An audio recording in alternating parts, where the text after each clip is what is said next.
At yun, what's up mga idol, mayroon tayong customer for today's video. At ito yung idol natin, talagang sobrang supportive sa mga vlogs natin.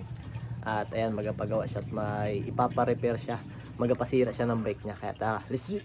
Shoutout po kay Sir Bossing Idol, yan o, from Binavista. Yan na, pero yung pagawa ni Bossing yan. Ito, kapatakid siya nito, then magapapugi siya ng kanyang cable. Ayan, ito. Kita mo naman yung mga pyesa niya, talagang control tech. Sarap hawakan. Ayan. Ito yung mga ikakabit natin. Ito. Tapos mamaya na yung fittings. Kaya tara, let's G! At yun, what's up mga idolo, at for today's video ay ayan nga, meron tayong supporter na kung saan ay talagang magapasira ng kanyang bike. At ayan nga si Idol, ayan si Bossing na taga Buenavista. Ay nako, ay talagang solid natin tong supporter na kung saan ay nako, talagang lahat ng ating mga vlogs ay talagang kanyang sinusubaybayan. Maraming salamat po Bossing. At ayun nga ang kanyang pinagawa, yung kanyang battle cage, at nag-upgrade na rin siya ng ibang pyesa. So ayan, sa oras na yan ay nagpaputol siya ng kanyang hydraulic cable. At kita mo naman talagang nako ay dagdag bigat, at nako ay napapangit bagay yung muka ng ating mga bebe. At kita mo naman yung kanyang mga parts ay talagang mga solid. At kita mo naman talaga handle grip pa lang ay talagang bagay na. At ayan nga mga idol, so kita mo naman yung kanyang fork rigid at talagang solid na solid. At ayan na, papapugiin natin yung kanyang bebe. At nako, mahilig pa naman to sa long ride. At nako, hindi ko pa rin naruruta yung mga niruruta niyang mga ruta. Abaw, anong daing karuruta yun? Ay nako, pero ayan, idol, kita mo naman napakaangas at pumupugi na ang kanyang bebe. At yun, kita mo na pinutulan na natin yung kanyang cable. At ayan na nga, talagang napapogi natin yan.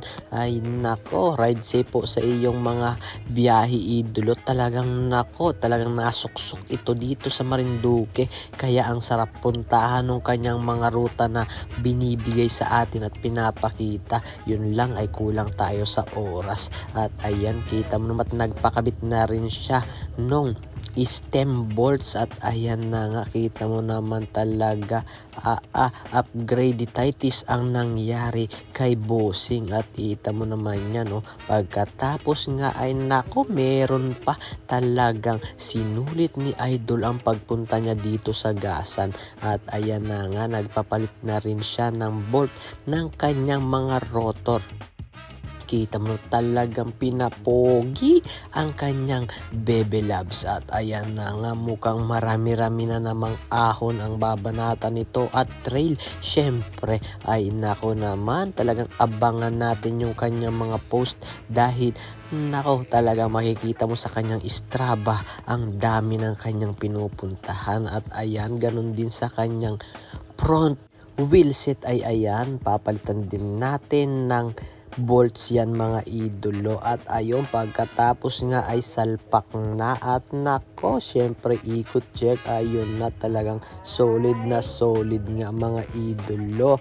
At pagkatapos nga ay nako, chinek natin kung may sayad pa. Ay nako, mukhang quality naman siya idol. At yung likod naman ang ating binanatan. At yun na, talagang tunog mayaman nga pala yan idolo. At pagkatapos niyan, sabi ko ay boss, pa-check naman syempre kung quality na ba yung ating gawa. At ayan na, at nilapat na. At yun na nga ni, wala nang intro, sinubukan na ni Bossing idol. At nako, mukhang satisfied naman siya sa ating pagsira sa kanyang bisikleta. At ayan na, maraming salamat idol. At ito na, yan na, maraming salamat. At huwag kalimutan i-like, share, subscribe nyo na yung channel ko mga idolo. Ride safe sa ating lahat. Thank you.